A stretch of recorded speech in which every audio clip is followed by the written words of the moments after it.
Hello, and welcome to Psychic Coffee Shop. I'm Aeson Knight, and of course, I'm with Techie Joe, my cubby with the mostest. How are you, darling? Doing pretty good. How are you this evening? I'm doing well, A little hyper, lunar eclipse energy. It's been a hyper kind of week, but today, definitely. Yes. All right, so where do you want to start at? You want to start at articles? You want to start at showing our new coffee shop? Well, let's hold the coffee shop for a little bit. Let's go ahead and do our articles, and then... Okay. Well, let's start talking about the Apple Nation. Yeah, so Apple's update decision. So that's from Newsflash. BSX on Air brings us Apple's update decision. Bad news for millions of iPhone users confirmed. As hundreds of millions of iPhone users update their devices to iOS 18, coloring their home screens and navigating the new Photos app, the reality is that this update is more about what's missing than what's been released.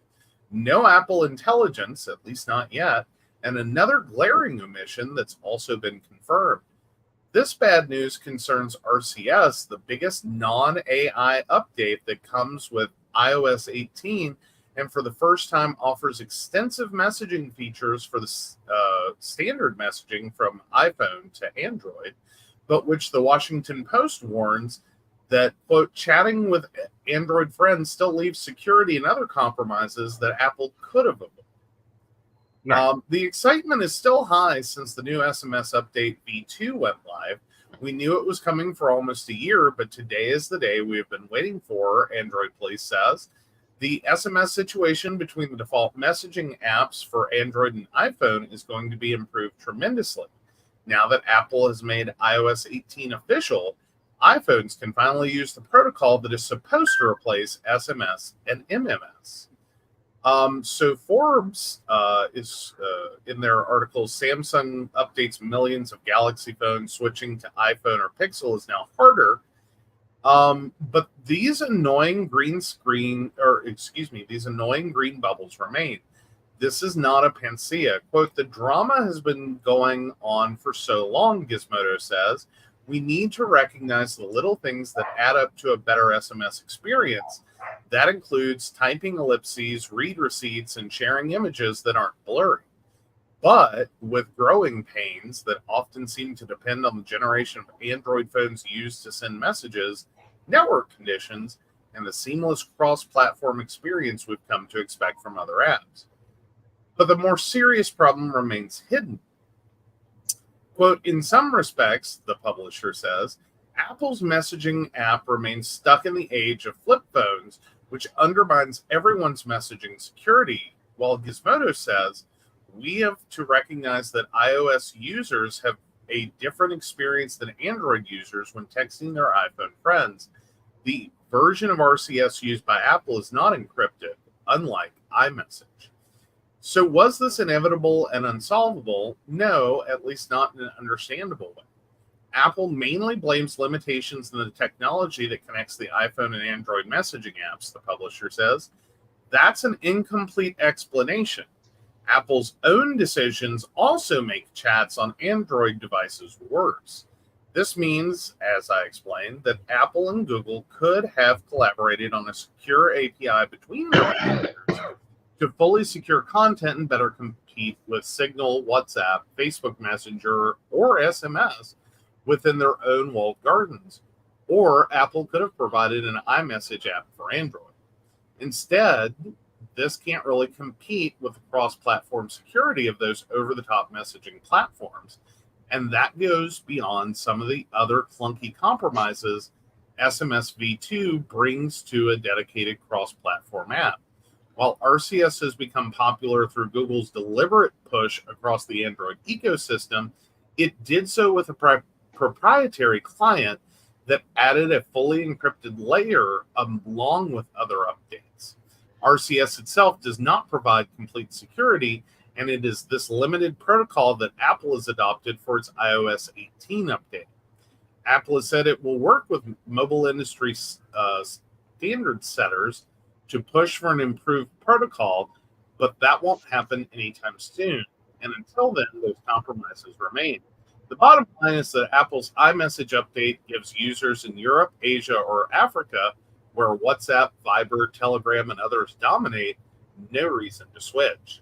And in the US, where WhatsApp is on a roll, it's just a validation of Meta's tireless privacy campaign that's been going on all year. What makes this all the more interesting is Telegram and the recent troubles of its founder and frontman, Pavel Durov. Telegram's problem has always been the gap between its marketing and its reality. The messenger relies on security but does not fully encrypt its messages, just like RCS. Telegram's true strategy has been its rogue refusal to cooperate with the authorities, until now, one assumes, and its secrecy, which facilitates anonymity for users. Durov's arrest has raised questions among many of Telegram's nearly 1 billion users about who will now have access to messages stored on Telegram servers, protected only by the platform's own encryption, the key to which it holds itself, and its voluntary policies. So, the new RCS connection between iPhone and Android brings further compromises, which is not surprising since the connection is based on a cellular protocol rather than a more dedicated integration between the platforms. Had Google and Apple set out to provide simpler and more secure messaging experiences between Android and iPhone, millions of users would not be affected by any of these issues or compromises right now. All in all, fully encrypted, more seamless platforms, Signal and WhatsApp would be my favorites, don't have these problems, although you should keep in mind that metadata is shared when using WhatsApp. But I don't see any reason why anyone would switch their everyday messenger to iMessage or Google Messages. It's just not worth the trade-offs and risks. Well, not only is it not worth the trade-offs, it's just so annoying.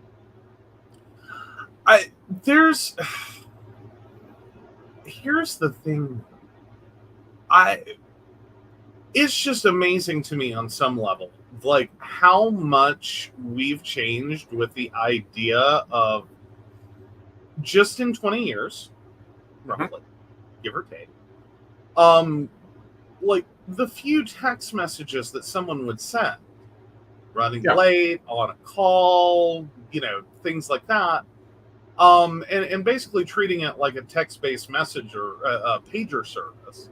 To the more involved, like people will send whole conversations,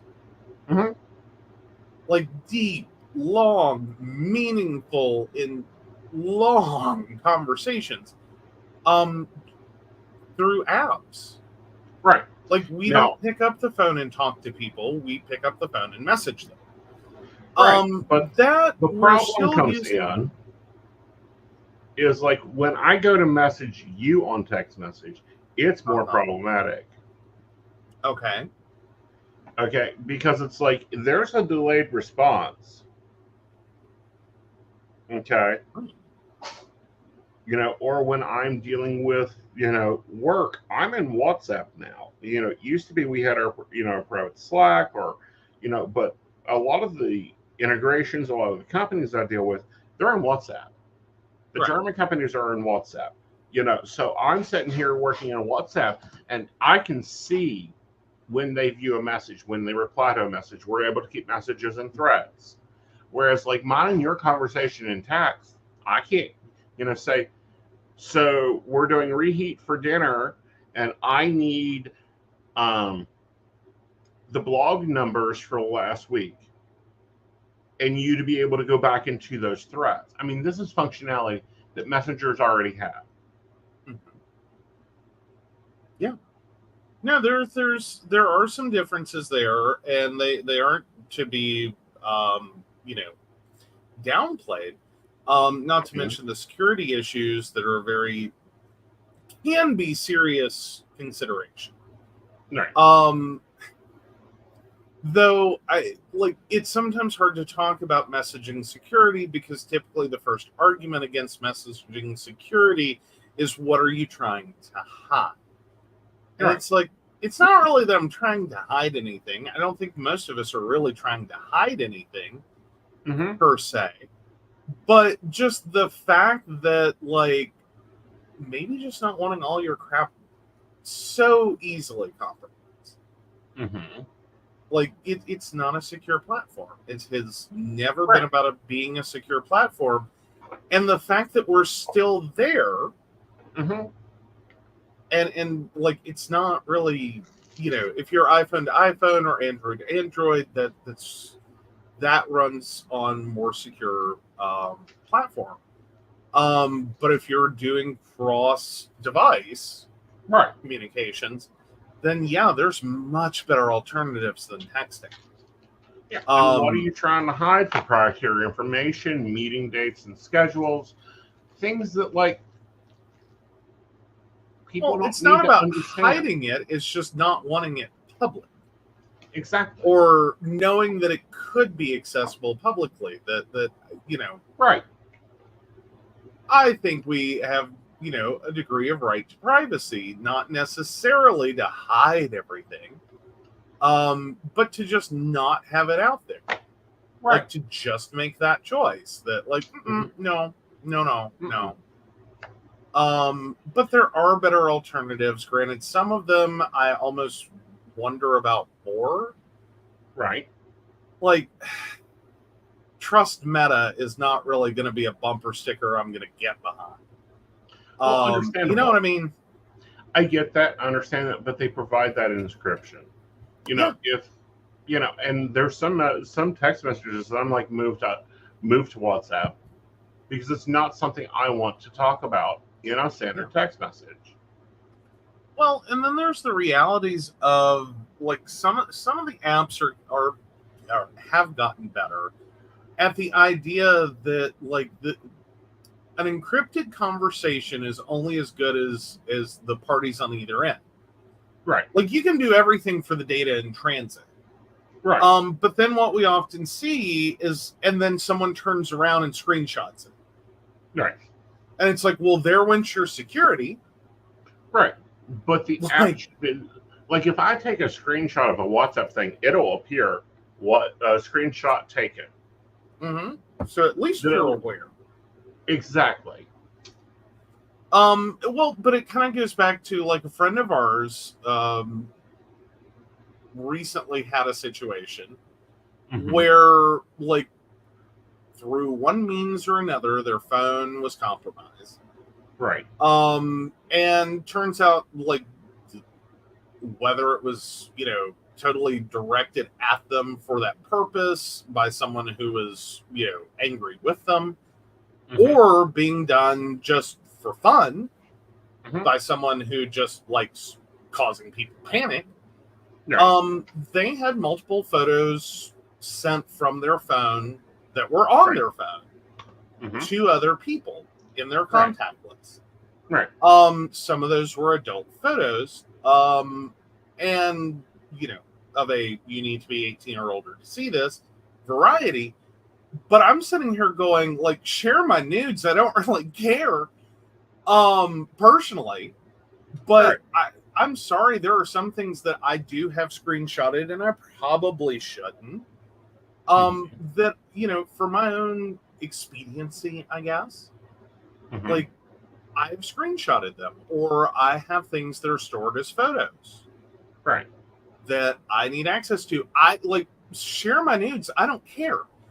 But there's some things on my phone in photos that it's like, oh no, please don't. Right. Especially when you start thinking about, like, the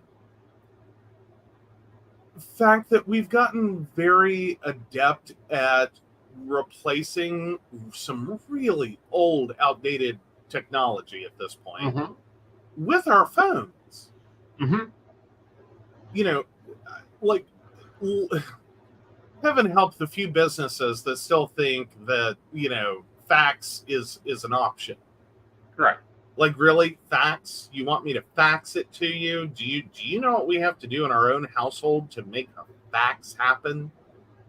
Like, I'm going to tell you now, it's no. I can scan it and email it to you. I can photo it and email an attachment. I can do a lot of things, but fax it to you? Right. Oh, no. Right. No. But there are also times that, and you've done it too, is that we literally have taken photos of like serial numbers and, you know, information on like routers and things like that, just because we couldn't see it. Yeah. Those are in our phones. Like we may have used it once and then that's it, but it's there. Right. Like, that's what I'm saying. I'm more concerned about like that kind of content. Right. And the fact that, yeah, more than likely we've sent that to each other. Right. Through a text message and been like, you know, I can't read this damn thing. What does it say? Right. Or, you know, I use it a lot of times because I can read a screen better than I can read the written word. And it's like I've got screenshots of this and screenshots of that because I took the screenshot, blew it up so I can freaking read it, because it seems like the world today is getting text smaller. I don't know if it's my glasses or what, but it's like a 10-page document that is like printed on one page at 10 point or 8 point. And it's like, would you stop that? Oh, please. Some days I would kill for 10.5. Right. Like product packaging in and of itself, like I really want to scream at sometimes. Right. Just at the idea. But this is what we're doing with our life. A lot of us have abandoned, like, magnifying glasses. Who owns one? I have a phone with a camera and optical zoom. Okay? Exactly. This is what I'm doing with my life. It doesn't sound all that interesting, and it isn't, and it's not necessarily that it's super private information. Right. But the reality is, it is very personal. Right. You know what I mean? Like, I'll be the first to admit, I don't think twice about, you know, if I'm trying to read a label and I need to take a photo to read it, I don't really care what I'm wearing at the time, because this isn't a photo for publish. Like, I'm not adding it to my Facebook. But I did need to read that damn label. Exactly. So, you know, again, I don't necessarily care. And I'll reiterate it again and again. Share my nudes. I don't care. You know, I don't think I have that many people in my life that are going to get so horribly upset about getting messaged with my nudes. And if they do, then that's a self-correcting situation as far as I'm concerned. You know, like, sorry. That's just my theory. Take it or leave it. But like some of the content within those photos, it's like, no, that's like my Wi-Fi password, or that's my, you know, I'm looking at a label to see if it's got something I'm allergic to, or, you know, referencing back to later. Right. Like, that's really kind of creepy information at points. But I think you bring up a good point, and maybe we have our different view on privacy versus maybe John Q. Public. Okay. Fuck, my nudes are out there. Most nudes are out there. Hello, if you have sent them across the world, they're out there. It doesn't matter to me. What worries me is like banking information. Things in the house that it's like, yeah, this is what are my price comparisons when I'm like what I call fantasy shopping and taking pictures of stuff. That's like, yes, this is on the buy list. This is the price.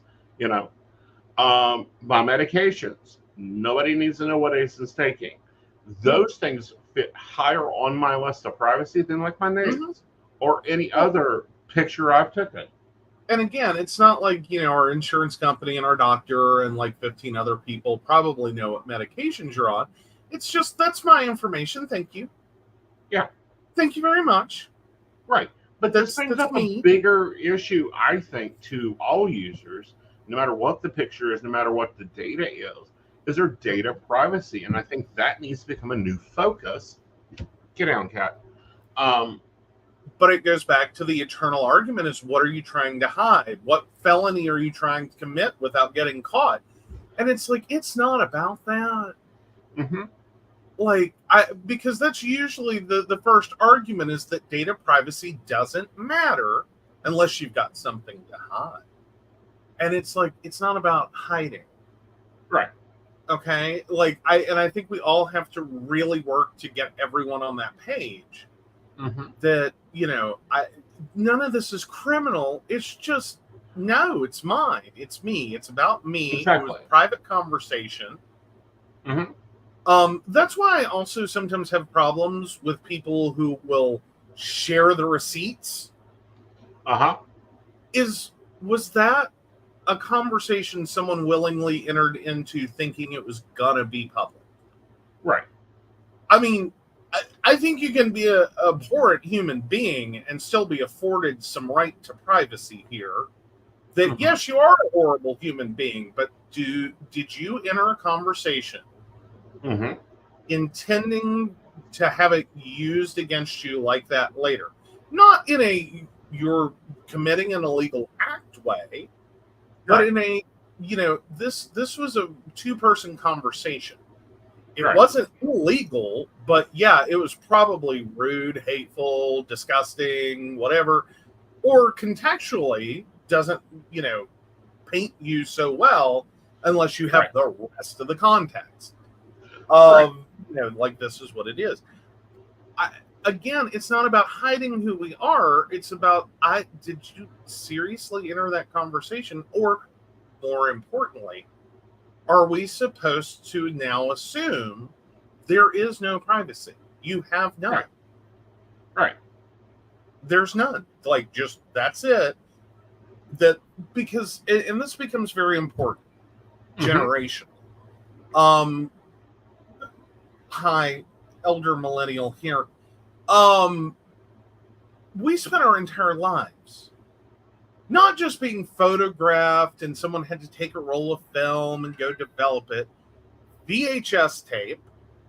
Mm-hmm. We went to schools filled with cameras. Mm-hmm. We then became, the text messaging generation and the, all of this. And it's like, we've lost a lot of ability to not have a single moment that's like, I was just a human, right, doing human things, right. And I think, do I have to spend every moment thinking, oh, this is going to be on camera, someone's going to record this, someone's going to post it online, someone's going to, and making sure that I've correctly put everything in context so that if my message gets shared, they understand. And am I not allowed to sometimes say something flippant that someone else would understand? right. Or I hope and think. Granted, it hasn't so far necessarily controlled my actions, but I've definitely said things and then later sat there and went, oh God, that'll sound horrible in a court of law. I got to press it. All right. So, giving my point as a elder Gen X, meaning I'm late in the Gen X world. No, baby Gen X, aren't you? Because we're right there on the cusp. Right. Elder millennial, I'm Gen X, Gen X. You're millennial. That's the divide. Yeah. Right. So, in my view, is I don't give a fuck what you share, but you better share it all, or I promise you, I have all the receipts. See, that's the thing, though, is and I'm seeing a lot of people come in and they're like, oh, that's a trauma response. And it's like, no, it isn't. That is a destructional response. I have dealt with insanity. I've dealt with the, prove it or you're lying. And that's from the 80s and stuff when there was no privacy, because every conversation was held right there in the kitchen for the whole family to hear. Over the phone. But you still had the ability to go out on a Saturday night, and but for the fact that, you were out of the house, so clearly you were up to no good. Mm-hmm. You had already broken a rule. You had broken curfew, you had snuck out of the house. someone may never find out what you did during those hours that you were gone. Whereas, like, from my side, by 2005, we had Facebook. Yeah. And so what you went out and did, and this is what I'm saying, is it didn't quite affect the elder millennials as much, but the ones just a few years younger than us. By 2005, people were like literally watching their futures evaporate because, like, well, here's the photos of her doing a drunken handstand at the fraternity party. And, you know, here's photos of this. And, you know, so-and-so snuck out and here we are at, you know, blah, blah, blah. So either you told on yourself because your friends tagged you in a photo, or things that were like, in the grand scheme of the world, everyone has a past. Everyone did stuff. Like, don't act like these were the first kids who ever did something, you know, crazy, young, and stupid. But here it is, enshrined, shared, commented, liked, all the things. But do you think that because of that, we've gotten more desensitized to things that would have horrored our grandparents? I don't know that we're quite there yet. I mean, I think every generation kind of has its moment that it's like, it's not really such a big deal. I mean, just look at teen pregnancy. Like, because think about it. Here's a generational example. Neither one of my grandmothers could have ever imagined the idea of like just the immediately knowing if you get pregnant before you are married, your life is over. Then we jump to my parents' generation, in which, I mean, it was still not a like great life plan, but it happened. Right. Then we move into like my sibling and I's generation, like our generations. Now, granted, my siblings have a span on them, so we're covering a few decades here. But in which, okay, we started with that same kind of like, well, it's not a great idea.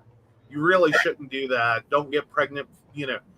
At least till you get out of high school and you're an adult. We don't really care so much if you're married. To like by the time we get to me, we literally had a show called 16 and Pregnant. Right. But here's the thing with that, and this is the thing that people forget and like get totally whacked out about, is that's also a generational idea. Okay. Because I believe it was like the idea of getting married between 16 and 24 was the standard during the 1800s. Right. Well, roughly, yeah. Like, you do not hear anyone talking about being a December bride anymore. Right. I get your point. Because look that term up, by the way. Right. Because it came up for me because Little Shop of Horrors, it's one of the lines in one of the songs. Somewhere That's Green is the song. Where she talks about being a December bride. And it's like, what the hell does that mean? And so you look that line up, and it's a bride that is older than most brides are. Yeah. And when you look into, well, what does that mean? And it starts giving numbers, it's like your late 20s. Right. And it's like, talk about being an old spinster. Do you realize that when you talk about an old spinster, right, or a December bride, you're typically talking about someone in their late 20s to 30s and beyond. Right. I mean, because the average woman during the 18th century, that would have been, 1800, well, 1700s was 15 or 16. Mhm. Okay, it doesn't start making movement into what we consider legal until mid 1900s. Like it's a lot has changed. Right. But I mean, just generationally, like my grandmother could not even think about being pregnant before marriage. Didn't matter how old she was, like it was not an option. Right. To my mother, who in her generation and my parents' generation, who were like, well, that wasn't the best plan in life, so all right, but like, we'll see how Right. this goes. To my siblings' generation and I's generation, where it's more like, well, I don't necessarily so much care about you being pregnant before marriage. I'm more concerned about you being pregnant before you finish school. Right. Like, wait till you're an adult.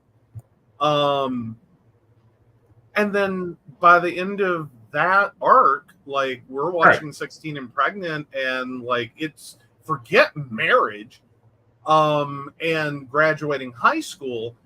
It's almost this moment, because that was a show that eventually went into like younger and younger ages.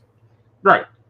And to the point that it was kind of, oh God, these are literal babies raising babies. Raising babies. Yeah. Like the phrase has been there for a while and usually talked about like, 17 and 18-year-old women.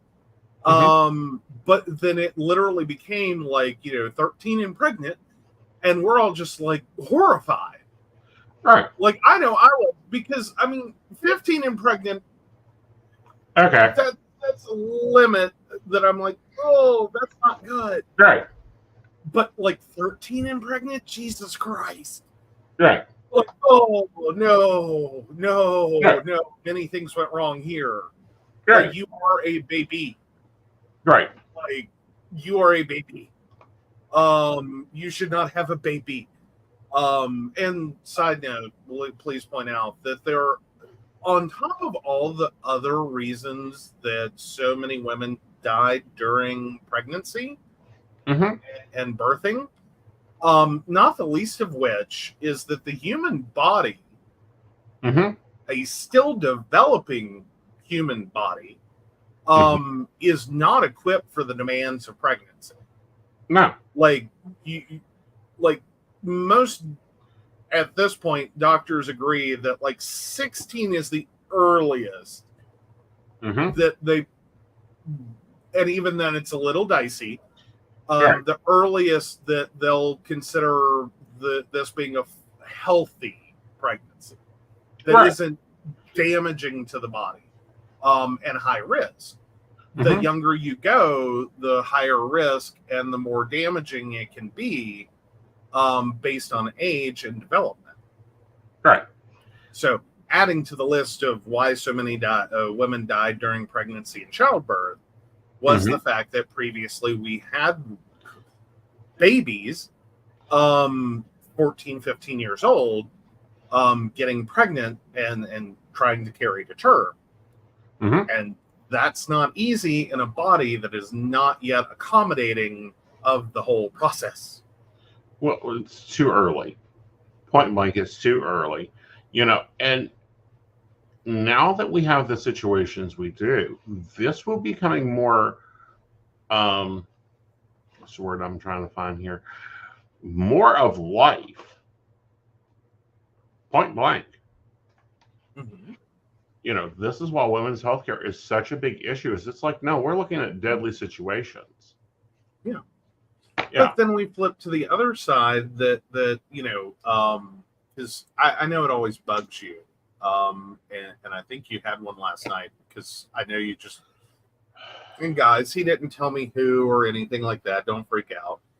But it's a general topic area that drives you crazy. The number of doctors that will try to tell women that basically if you're over 30 and childless, it's just never going to happen for you. Like, it's over. Yeah.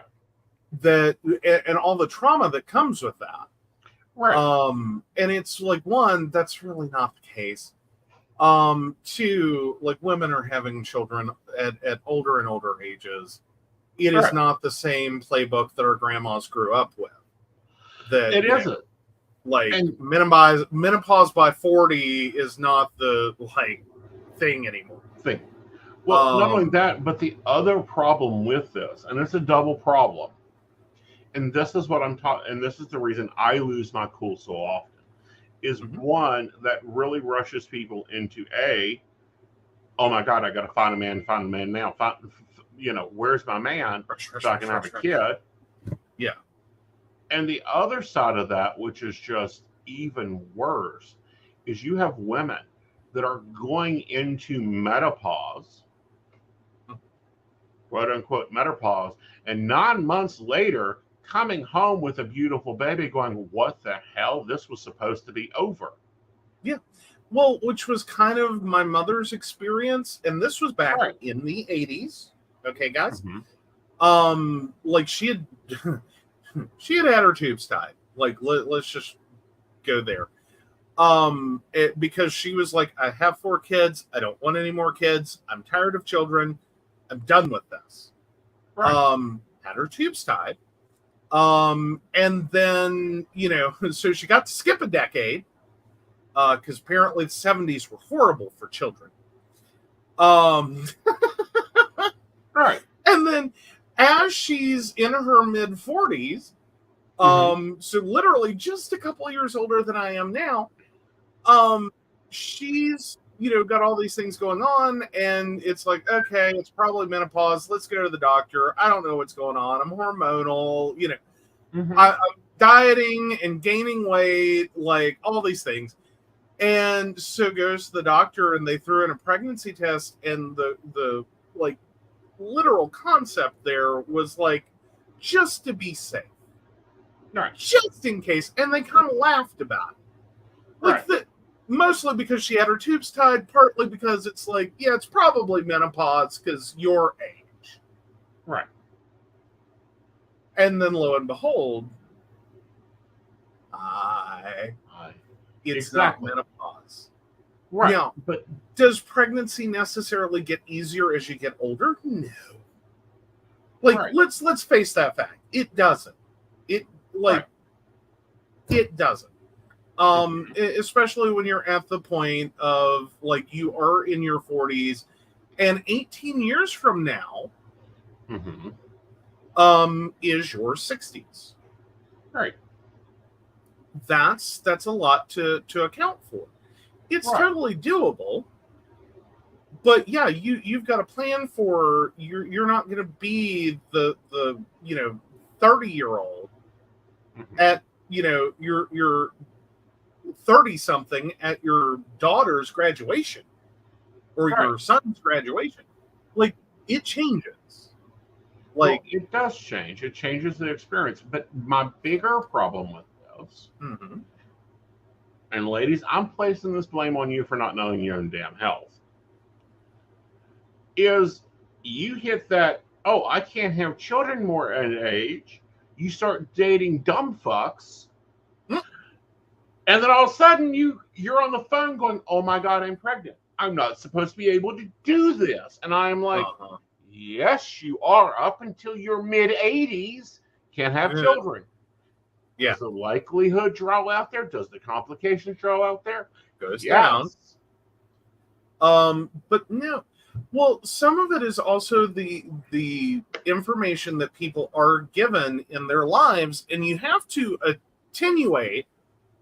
And I think that's becoming a more common reality, is that you have to attenuate for the information that you are provided by a doctor is based on you in this moment, with this blood work, in this current life situation, at this current stress level, et cetera, et cetera, et cetera. You start changing those factors. Right. You're like, it's like anything else. If you quit smoking, start dieting and exercising, lose weight, your body condition changes. Right. If you start smoking, if you start, eating more, if you start drinking heavily, if you start, you're going to change the condition of your body. It's a two-way street. So there are but I don't think we explain that to people enough that and just in age. Yeah. Just in age. The number of athletes that get surprised by this. Right. Because they were told you'll never have children. It's a medical impossibility. And it's oh, don't say never. Body is a wonderful, miraculous thing.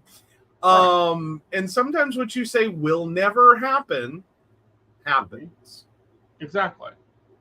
So you kind of have to just, don't necessarily rely on information you were given when you were 16, 17, 18, 19, 20 years old as being the gospel truth until you die. Right. Doesn't work that way. Does not work that way. Doesn't work that way, isn't that way. All right, so let's show off the new coffee shop. Let's move into that. Right. Yeah, let me get in here. All right. Ready when you are. Oh, okay. I thought you were going to add it. There we go. All right. So that is what we look like from the outside.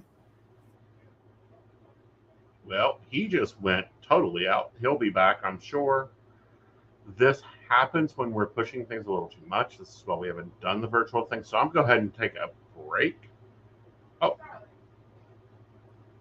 Hello, darling. Hello. Sorry, I was in the wrong screen and trying to move my camera. So, yeah, there we go. There we go. Now I think I've got the focus right. So let's see what happens when I hit Alt and pan this time. There we go. So this is what we were looking like from the outside. We've got a very lovely little property here in town. This is street side that we're on. And yeah, we've set up the whole coffee shop. We have a cute little logo. Just waiting on graphics. There we go. So that is our Second Life coffee shop logo. And this is the upstairs loft area. And of course we can come down and we have your office over here to the right. Yep. Which you can get a reading in. Yes, he even has a little tarot deck and everything. Granted, we were talking about that, and we'll get down out of the butterflies. And come over here. There's his little tarot deck. And it actually is functional. Like, if you just want to walk into his office and click it, you can. Now, you have some thoughts and feelings on the virtual tarot decks. Well, and you'll see this in the reading. Like, if you come in and do a virtual appointment, yes, this is going to pull up, and we're going to use, we're going to talk about this. But I'm going to be doing a real life spread for you. Now, I can't choose the cards to show there that's showing real, but we will talk about what's the real life deck, not what the SL deck is. Yeah, that's important to realize because, the random number generator that produces this. Right. And it's interesting trying to find a quote unquote functional deck of tarot in Second Life. Right. There's not many of them, and actually there was one. It was a really pretty deck, and it did all kinds of things. And I think the first time I ever clicked it, it pulled up two of the same card. Right. And I'm like, and that's the problem with this deck, is it will pull up two of the same cards. So this is more of an SL thing, as in it gives the view of something. But no, we have a private office. We will be in a private voice channel. You can sit down with your avatar there, and we can have a private conversation. Of course, beautiful artwork on the walls. And then if we rotate a little bit, we'll see where I normally hang out at and do a lot of writing and stuff at. And what's really cool is I actually have functional web in the office. Yes, you love your monitors. I So do. So yeah, I've used those before to actually like work in SL and be functional in the RL. mhm. Hmm. So yeah, and Yeah, it's very right. much like using the real life version. Hmm. Um, in that we literally just have a little browser bar, Hmm. and of course we're only going to go to aesonknight.com Right. because of course we go to aesonknight.com, Yeah. and there we go. Yeah. You know. So, and if y'all were ever wondering, if you go to his website, aesonknight.com, because we can say it one more time, Hmm. you can always book your appointment. Little button right here on the side. Yep. Click that. Yes. Okay. And if you're wanting a virtual appointment, you'll go down and you'll click virtual. Yep. Book a virtual reading with Aeson Knight, Click it. and you'll We've got to see update our now his the old older office. office. Yeah, Right. the old office, which was also a very cute space. It was a very Mhm. cute space, Right. but it is older. So yeah, and then you have your 15, 30, like all your appointment options. Yes. Now, I do want to point out these are all RL, real life money.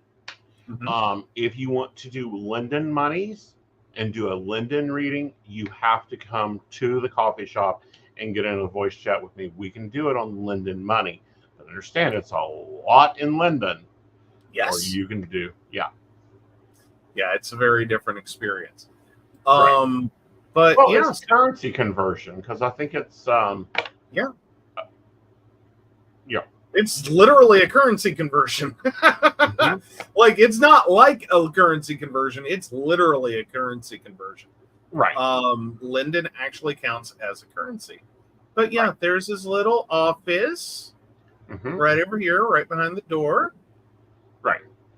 Like, yeah. Yeah. And of course, we have some information out here. Hmm.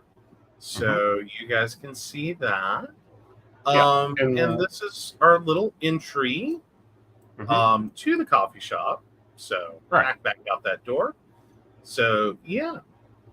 Yeah. And then, And if you go on back, mhm. oh, you were going to point out those, yes. Yes, and these actually work. You can click here to go to the website or book an appointment. Right. And we'll You be can adding use a thing where you can click me and page me on when I'm in NSL. mhm. Hmm. Yeah. Yeah. All right. So then we have our little coffee shop area. I'm going to refocus the camera there. So we've got a few different things going on back here. We did try to set it up to actually look like a coffee shop. Hmm. Nope. Can't go too far back with the camera though.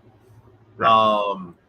It is a lot prettier when I'm not just trying to cam through. Unfortunately, if I Right. walk around, the camera does weird things. Right. It's part of Second Life that you kind of get used to Right. with the walk behind camera. It's really weird to show people Second Life with the walk behind camera. Right. So yeah, wanted to come in this way so you guys had a more normal like Hmm. um, Yeah. drone view. Right. So yeah. Yeah. But you can come here, you can get a cup of coffee, you can hang out, you can have voice chat, because there is voice in the coffee shop. You can have text chats with your friends in SL and just hang out. It's not a, it's not a busy, sometimes at a party or someplace and there's no place to hang out. We'll Mhm. probably be installing a hand and foot game here, for those that want to come and like play hand and foot. Beautiful sea view. And then right next to us is Cuffs, which is awesome. It's Oh, it's a club. yes. Yeah. So yeah, that's our and I know it's Brenda's favorite part is the little Nico cat Yes. because we love the little Nico cats. But yeah, Yes. you can get your fruit snacks, you got your little sandwiches, we even have some cheesecake, Hmm. and we have a beautiful fire to sit from. Right. So yeah, and then the last part, and my favorite part, we're going to Mm-hmm. talk about those. Is, of course, we have the little reading nook up here. Mm-hmm. You can come and lounge and read your book in a lovely little nook. Right. And this will probably be the area we add hand and foot to.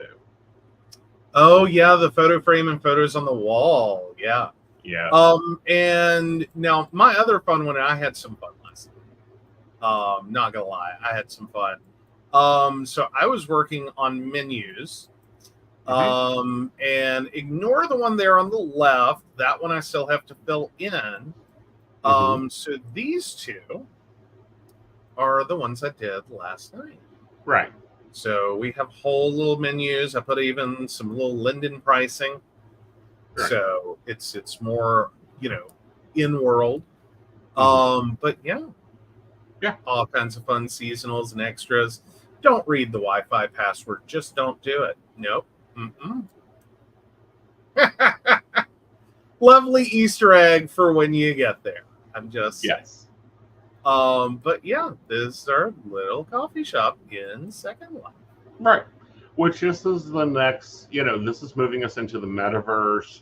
And there's been a lot of debate, and I'm very pro metaverse because I think that we're headed that direction. I think that there's a lot of things that can be handled in the metaverse that would be more easier, integrated, and functional. So these are the photos in the frame.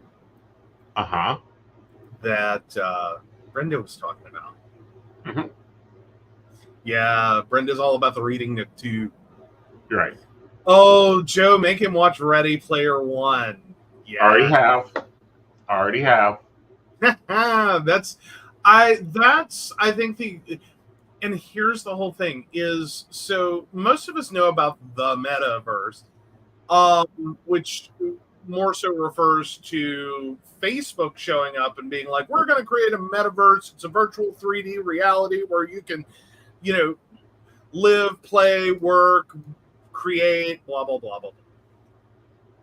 Can I just point out, every Second Life user ever looked at, every Second Life user ever and went, is he talking about Second Life?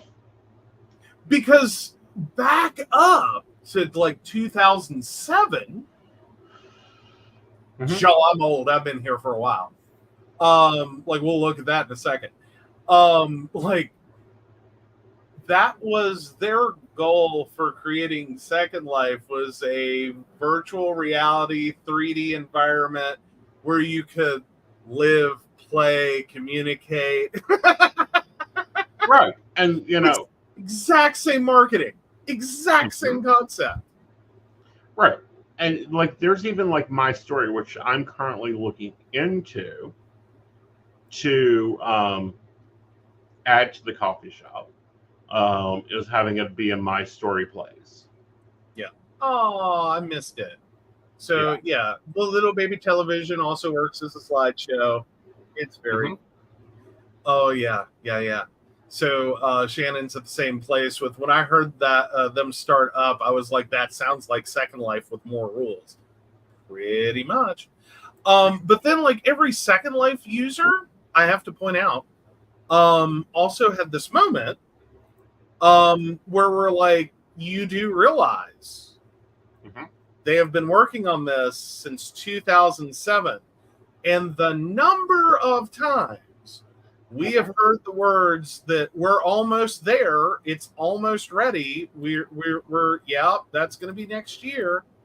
So that's our little sandwich board out front. Again, with his pricing for readings, and of course you can see all our normal shows listed to the side. Right. So, yeah. But no, we were supposed to have had it in 2008 and 2009 and 10 and 11 and 12. Right. This all was it's not a new idea. The metaverse is not a new idea, but it's Second Life has been trying to do this since its inception. And it's been a long road to get where this is. This is a long road. And we're still not there. So a few years back when they were talking about the metaverses, is everyone kind of had this moment where like, what do you know that Second Life doesn't? Mm-hmm. Because they've been trying to do this for like 20 years. Mm-hmm. All along, we were supposed to be where you're talking about. So what are you going to do to revolutionize 3D worlds overnight? Right. And then, so that was the humor of metaverse, is you don't hear so much about that anymore. Right. And by the way, Meta bought Second Life. Right.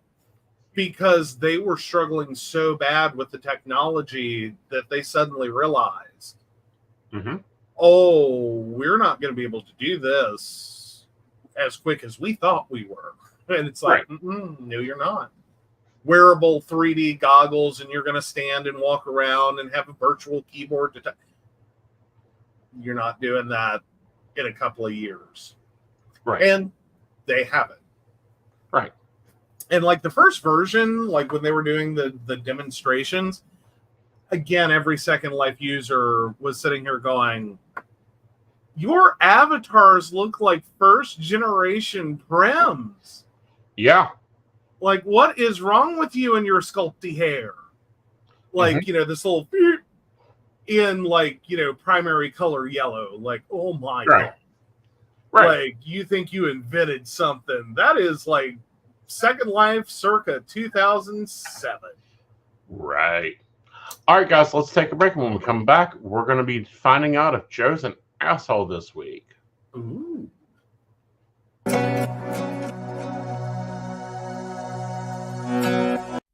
Love diving into metaphysical topics, psychic insights, and lively discussions? Now you can help keep the conversation going. By becoming a Patreon supporter of The Psychic Coffee Shop, you'll gain access to exclusive content, behind-the-scenes insights, and special perks just for our patrons. Join our community and ensure that your favorite psychic show continues to thrive. Your support helps us bring more enlightening episodes, special guests, and deep dives into the world of the unseen. Become a patron today and enjoy a cup of wisdom with us every week. Click the link to join the baristas and unlock exclusive content. Thank you for your support. Unlock your full potential with Aeson Knight's life coaching. Are you ready to take control of your life and manifest the future you deserve? Aeson Knight, a seasoned life coach and master psychic, is here to guide you on a transformative journey. Whether you're navigating personal challenges, career transitions, or seeking spiritual growth, Aeson's life coaching services offer tailored guidance to help you achieve your goals. With Aeson by your side, you'll discover the tools to overcome obstacles, embrace your true self, and create a life filled with purpose and fulfillment. His unique blend of spiritual insight and practical coaching empowers you to turn your dreams into reality. Ready to make a change? Book your session today and start your journey to a more empowered, balanced, and joyful life with Aeson Knight. Click the link to schedule your first session and step into your power. Are you ready for an electrifying podcast experience that keeps you coming back for more? Join Aeson Knight every week as he takes you on a journey through captivating shows, each exploring unique and fascinating topics. And here's the best part. By subscribing, you'll never miss an episode where you can get your burning questions answered live on air, absolutely free. Whether it's relationship advice, career guidance, or mystical insights, Aeson's podcasts have got you covered. When you subscribe, you become part of a vibrant community, engaging directly with Aeson as he shares his wisdom and leaves you feeling empowered and enlightened. Don't miss out. Subscribe now and be part of the conversation. What you'll get by subscribing: Monday 5 p.m. Metaphysics. Today, soulful conversations with Aeson Knight and Firefly, exploring the essence of metaphysics in today's world. Tuesday 8 p.m. The Psychic Coffee Shop. Dive into current events with a psychic twist, featuring special guests and thought-provoking discussions. Friday 9 p.m. The Mountain Bears Podcast. Lively discussions from a gayish, techie-ish, bearish perspective with Aeson and Joe. Sunday 5 p.m., Psychic That Plans. Get a weekly tarot energy overview and time management tips from Aeson Knight. Click here to subscribe now and never miss an episode. By subscribing, you're not just tuning in, you're joining a community of curious minds and ensuring you're always in the loop with Aeson's insightful and interactive shows. Don't wait. Hit that subscribe button and get ready for an amazing podcast journey. Ready for an enchanting journey of self-discovery? Join Lord Aeson Knight in our Wicca courses. Unveil the secrets of Wicca. Explore deity relationships, rituals, and more. As a third-degree high priest, Aeson Knight guides you toward empowerment and enlightenment. Enroll today and take your first step into the magical circle. Click the link to begin your journey. Psychic Saturday. Get 50% off with Aeson Knight every third Saturday of the month. Don't miss out. Book now. All right, welcome back. Yes. Yes, and Shannon's talking about her kids love her VR headset with her friends. Yeah, and pretty soon we're going to have VR headsets and earbuds that interlink, and this is why we're moving in that direction for the Psychic Coffee Shop of making it VR friendly. Is that already out, or was that just a discussion? What's that? I was in a discussion, and I do not remember if it was a discussion of current availability. What, the Oculus headset? No. Oh, okay. Yeah, this was like a few months ago. A dude was saying he was working on a headset that you could use in SL. Oh. Again, they've like the Oculus, the original Oculus, like not the one that made it to market and is a product you can buy, but the original idea of a VR headset Oculus for Second Life, which is literally what it was being designed for.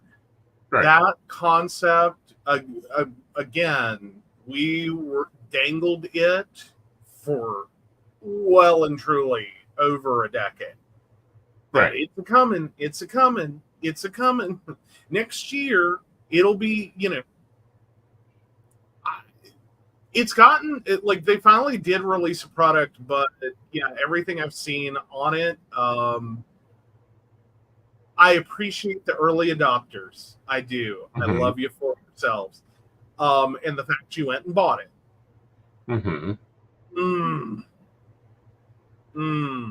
It is crunchy. For what it was supposed to have been, this fully immersive experience where you can't tell you're in a virtual environment. Someone forgot a few technological things. Like when you put, like, do y'all remember your parents screaming at you about being too close to the television, you'll ruin your eyes? Right. And now we literally put baby screens right in front of your eye. Literally just right there. Right. But the problem with that and the reality that they've had to face is that you can still see pixel. Right. You can see all the little pixels. Right. And it's an evolution to get that pixel size down to where it actually feels more real and immersive, not like you are back to being 6 years old on Saturday morning with the television screen right here. Right. So, hey, I see what the problem is. The problem currently is that some sims run too slow for the Firestorm VR portal.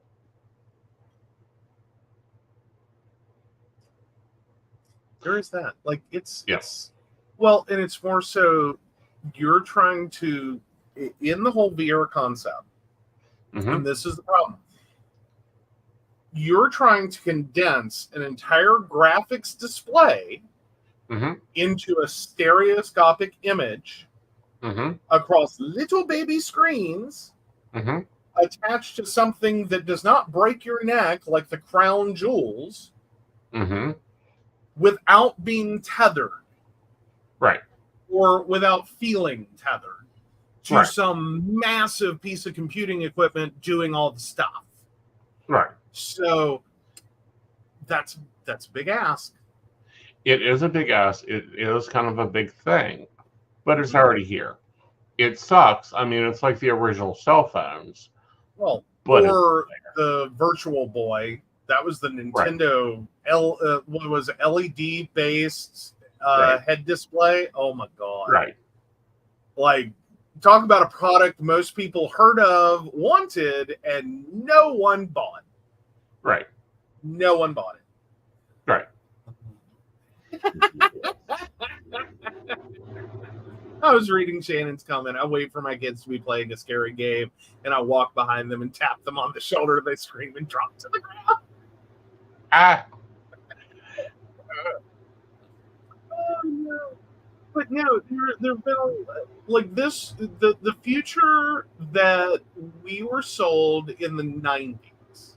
Mm-hmm. Getting serious. Was this, virtual headset, virtual world, fully immersive? Like, that was the whole Lawnmower Man concept. That was Ready Player One. That is Tron. That, like, it's a lot of different things happening there. We kind of got there. Right. But we're still Gen 1 on it, and it's crunchy. Well, it's going to be crunchy, and that's the harder part of it. But you know, and we were talking about this when we were deciding, because I moved Sims, and it's like, do I want to rebuild my office? Do I want to rebuild the, what do I want to do with the coffee shop? And I'm like, honey, we've been podcasting for more than 15 years. Mm-hmm. When I started, nobody had podcasts. Like, it wasn't a thing. Now we're podcasting across the world. We've moved from voice only to video. Like, it is not a fight to get into a podcast. I can be up and running in 5 minutes if I want to hit a podcast on an unusual thing, and everybody has them. So I may be a little early, but I'm moving in that direction. All right, so let's find out. Are you the asshole this week? Oh, here we go. Am I the asshole for making my daughter pay for her own college testing and applications because she was caught cheating? I received a call to pick up my daughter, Lily, because she had been caught cheating on her practice SAT. After arriving, I learned Lily's friend Sam had also been caught cheating. Her score was canceled, but thankfully, Lily will still be allowed to retake the test, and this has not gone under any kind of record. When I talked to Lily about what happened, she told me that Sam's mother was going to punish Sam if she didn't earn an exceptionally high score, and Sam had, in turn, put pressure on my daughter to help her cheat. I have felt for a long time that Sam is not a genuine friend to Lily and has been trying to hold my daughter back to feel better about her own poor choices. And I had spoken to Lily about this before, and to not let Sam manipulate her into anything she knows is wrong. Lily told me that she had understood, yet did this. I told Lily that to prove she will take her education seriously from now on, she will need to come up with the fee for her future tests and college applications on her own. I suggested she start working odd jobs, such as babysitting or dog walking for the neighbors, to save up early. Despite telling me she understood, the time to register for the next test is approaching, and my daughter asked me to pay because she is short on cash and her school will not offer the test again until spring. She brought up the original excuse that Sam pressured her into cheating. I told my daughter no. I am not going back on my word, and she will learn to treat these opportunities with respect once she has to earn it herself. I also told Lily that she needs to stop letting Sam manipulate her, and if she can't stand up to her, then maybe she doesn't have the mental maturity for college. Our extended family became involved in the disagreement and are insisting that we cover the fee because it's for her education and is important for college. I'm not allowing them to cover the fee for Lily because it's undermining my lesson. Inevitably, someone pretending to be her friend is going to pressure her to cheat again in college. Then when she gets caught again, I will wind up losing thousands of dollars, and Lily will lose her shot at a good education. Her college journey won't last long, regardless, unless she learns responsibility now. Even though she spent her money poorly and doesn't have enough now, she will be able to wait and test in spring, even if it's a less convenient time for her. Am I the asshole for putting my foot down with Lily and our family? Edited to answer comments. Lily is now a junior in high school. Taking the test in spring will not delay Lily's college applications. If she takes the test in spring, or even decides to retry during the summer, her score will still be available for her to use by the time fall applications roll around. I have also broken down the math in multiple comments already. Lily had and still has ample time and opportunity to save up. If she spends her money wisely this time, she will have more than enough to cover the fees, especially as these are only expenses she will need to cover. The only expenses. Okay. Yeah. As in, like, Lily does not, like, pay car insurance or things like that. Like, the only thing she's using the money she earns for is things she wants to do for fun or wants to buy for herself, like just, Right. kid stuff. But all of her basic needs are met, yada, yada, yada. Okay. She has free options to take these tests. Mm-hmm. She's choosing not to do that. Why are we doing that? Okay. So it's not available till spring. Well, guess what? Do it in spring. Okay. You don't need pre-test. There are tons of books for pre-test. Go to the library, check them out. Well, but the bigger part being, because of the cheating incident in which she was not the one cheating, Right. she was the one being cheated off of that she allowed. Right. Because her friend pressured her. Not only is it pay the fees for the testing, Mm-hmm. pay your application fees for colleges, and pay for your college education. Right. Is the punishment that mom is dealt out. Or I'm assuming mom. It reads like a mom. Right. To me. Yeah, frustrated mother, am I the asshole? Like they literally created a screen name for this one. Right. I don't feel she's the asshole. I also feel like that, no, she needs to get a real job. She needs to, she's, 16, obviously, or 17, because she's preparing for the ACT. She needs to have a job. That way she understands what she's doing, where she's doing, what it's like not to have a college education in dealing with 4-hour shows and managers that are dicks. And I personally think that we need to relook at college in general. Okay, because more and more college is becoming not an essential thing. Well, fair enough. I'm going to go with OP's the asshole. Mm-hmm. Like, I understand OP's point. Mm-hmm. But I think the reality has more to do with her being friends with someone OP doesn't like, which aren't we all? Like, didn't we all have friends our parents couldn't stand? Right. Like, you'll lose this friend and learn the lesson on your own, in your own time. Yeah, it may be, another act of cheating. But it's more than likely going to be the wake up moment of somewhere in your own maturing, you suddenly realize this person is kind of a dumpster fire. Right. You know what I mean? Like I have a general theory that most people figure it out. Right. Is like, this is not the friend for me. Like, they are only making my life worse. All of their problems become my problem. Right. And so the same thing, like, it's a story as old as time. Mm-hmm. I think that if this were another friend that you otherwise liked, I don't think you would have done the same thing.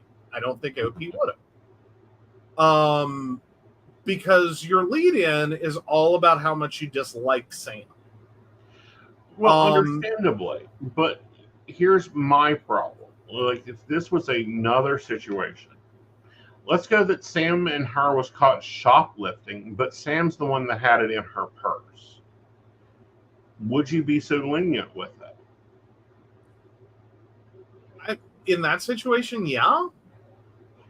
I mean, quite frankly, that your friend has done something wrong. Mm-hmm. In that instance, no, I mean, I think that's worth a conversation about, like, you got to figure this out. Yeah. Like, I'm waiting for you to figure this out. Like, do try to defend this? Like, why are you watching your friend shoplift? No. And why is this same situation? Okay. But, she's the one talking to the cashier as Sam throws it into her purse. So she gets charged with shoplifting just like Sam. Which is what happens.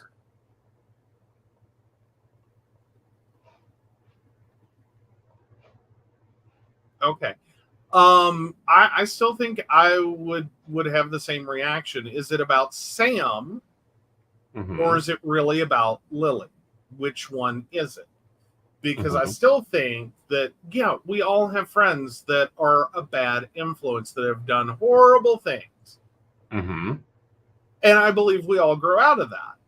Right. Like, we have the dawning moment, and sometimes it is like, you could get into a situation that you knew you shouldn't have been in, like letting your friend cheat off of you and getting caught, or letting or helping your friend shoplift and getting caught.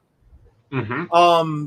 I don't think all in one moment do you have the like giant epiphany all at once. Mm-hmm.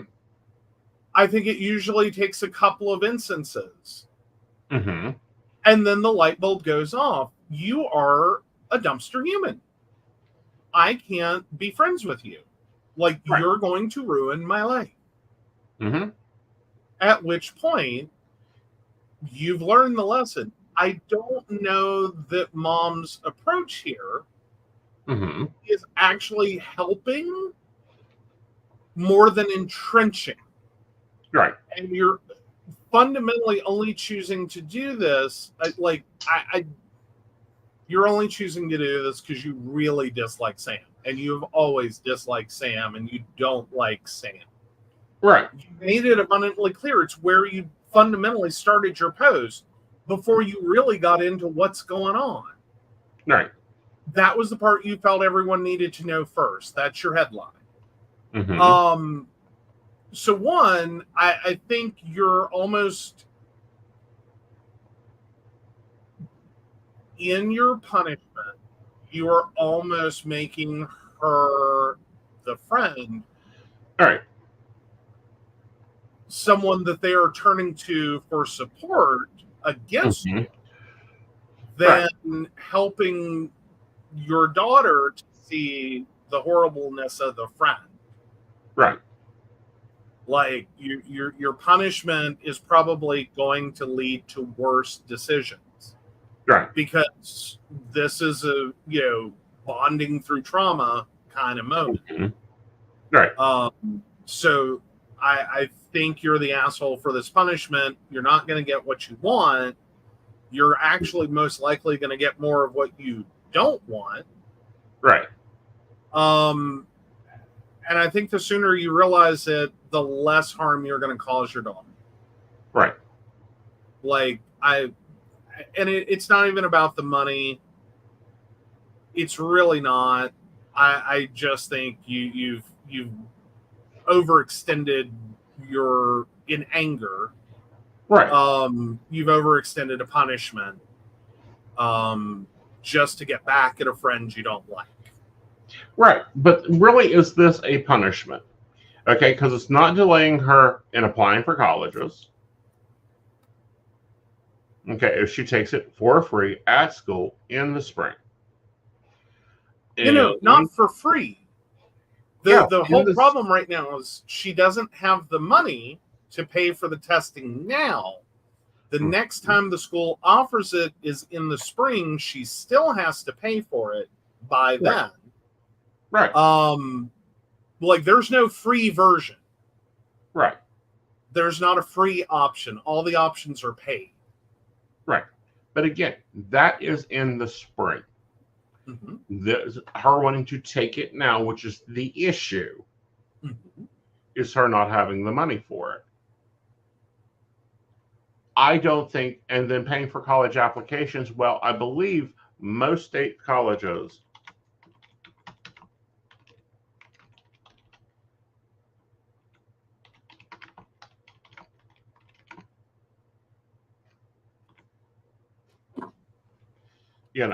if she's going to be, is about $48.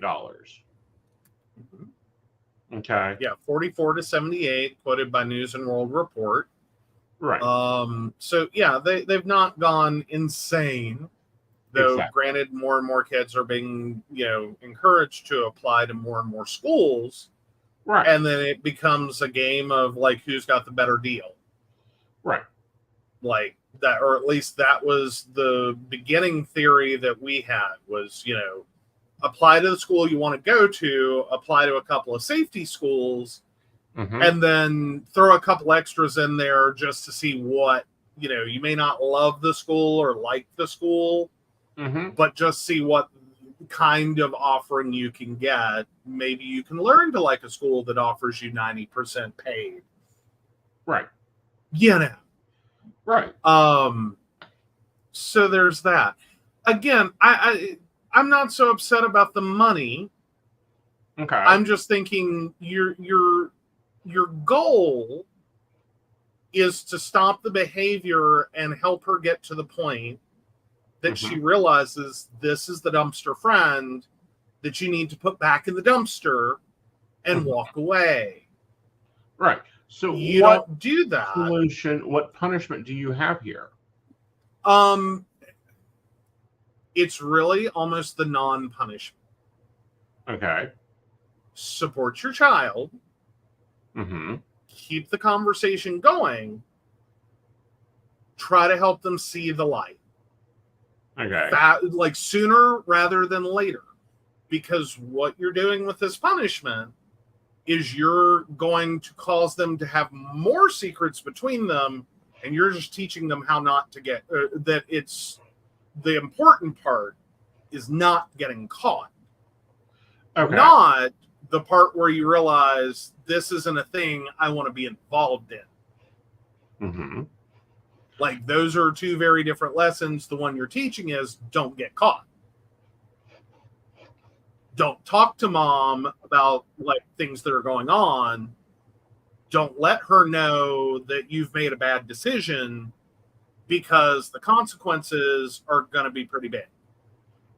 Right. And so what consequences does she get out of this then? Because the school's not punishing her. Well, they did cancel her score was canceled. Right. So the taking the test was invalidated. Right. So at this point, it's right now what they're doing is having what sounds like and is common in cheating situations is the first time they generally go, okay, that's cheating. Don't do it again. You got busted. Don't do it again. Right. And some pretty strong terms about, this is what this is. Like you got to get this together. You got to figure it out. And that's even at the college level. I will say that's at the college level. Most professors just at least, and I know that's a little outdated, I'll stipulate to that. But most professors will try to work with you if they think you're cheating or plagiarizing. Like if you're on that line where this, did you do it unintentionally? let's hope you can understand that don't do it, I will catch you. Right. Right. So it's easier to don't do that. Right. In terms of, cheating. Right.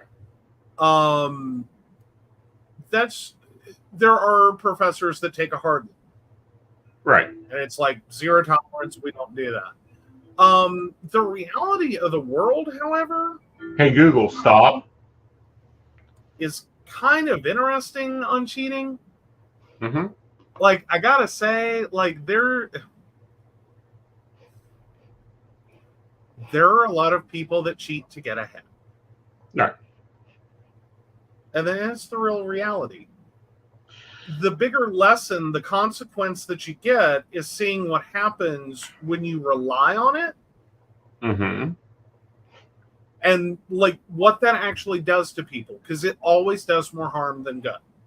You will get very far in life cheating off of someone else's work. Mm-hmm. You will. It'll also at some point come crashing down on you with the weight of like a 7-story building. Agreed. Your wife will fall into ruins when it's discovered. Every athlete that's been caught cheating, that's it. It's over. Right. There's nothing. You have right. nothing. You don't have a brand. You don't have a brand deal. Right. No one wants to hear your opinions. No one right. cares about your performance. You're eternally the person who got caught cheating. Right. Like, you're out of the conversation. You have no professional reason to be here. Right. So. And this is what she's lucky about right here. Yeah. The SATs, a lot of times, they won't even let you take it again. You get barred, and a letter of reprimand gets attached for when schools reach out about your scores, which I'm sure she has gotten a very firm lecture on. Thankfully, this was a practice SAT. Right. Right. Which, if you're going to cheat, like if you're going to bumble down the path, that was the best place to get caught. Mm-hmm. Best place you could have ever gotten caught. Right. And again, at some point, you have to realize that sometimes getting caught is all the punishment something needs. Wait and see is an approach. I mean, it sounds like Lily is an otherwise decent kid. With a horrible friend, but an otherwise decent kid. Yeah, Who, we'll see. at least currently, has done one bad thing. Right. Well, 2 bad things. Okay. All right. So with that, the poll is up. You guys can vote. Let's take on psychic advice. This one's interesting. All right. Been hearing my name whispered. Hi, for a couple of weeks, I've been hearing my name whispered around me, and whenever it happens, there's no one around me. It happened for the first time in public the other day, which really scared me. There was nobody around me when I was little and I was falling asleep in my bed. I come out of my pillow last time a week or 2 ago that whispered that I started hearing it again. Does anybody know what this is? Is this being clairaudient? If so, what can I do with this, or how can I help it? I don't know. This is your guide attempting to make contact. This is the SOS. Hello, I'm here. Pay attention. What do you do with it? You start talking back to it. You start interacting. Okay. Well, there's also a concern there, isn't there? A light concern, but not at the age of this person. Okay. They're a little bit older, so we're out of this could be because that wasn't really clear in the post, and so my next thought was, okay, I think the first part I'm there with, talk to it and see what it says back. If it starts telling you things to do, and or offering opinions that are very intense, Mm-hmm. then you may want to consider, like, is this a psychiatric disorder first Right. appearing? Otherwise, like, yeah, hi, welcome to your spirit guide. They're Right. Yeah. Yeah. They're Yeah. here. This isn't schizophrenia. It's not, the line between spirit guide and schizophrenia is like this. Schizophrenia is like kill people. Yeah. Yeah. That's what I was saying. Look at the intensity of the response, and is it asking you to do anything harmful or illegal? Right. So, yeah. Though, granted, all that's in the assumption that being older, you are completely out of the, Right. schizophrenic range. And for most people, that is very, very true. Right. Though it's disconcerting either way. Right. Like, it'll throw you off your game. Well, and the other point here is when it's happening. It's happening like when they're going to sleep, when their mind is drifting, aka getting into an altered state. This is normal for the psychic world. Right. The world's quiet. Yeah. It does make a big difference than if you're like standing in traffic and you're hearing your name, and right. That's usually more evidence on this is a mental disorder. Yeah, when you're waking up, when you're drifting, when you're when I say mentally drifting, it means like you're not really focusing on anything. You're just kind of like la la la la la. It's a great time when people pop in there. Mm-hmm. Okay.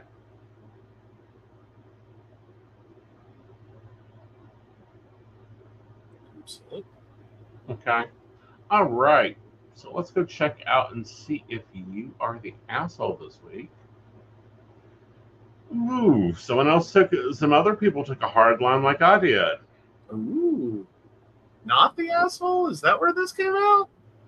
Correct. You are not the asshole this week. Okay. Yeah. All righty. I don't know that I want to not be the asshole on this one.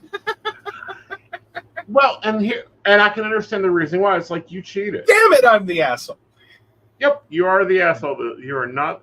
You're not the asshole this week for holding a hard line. And we had comments about like, Shannon said, "Ask my kids what would happen if they tried that. Ass and grass would be in the explanation." Fair enough. No, right. I don't like. My problem isn't that they're taking a hard line. It's that they're making it all about the friend. And it's like, that's not your concern. Right. The concern, however, is teaching the child that actions has consequences. Mm-hmm.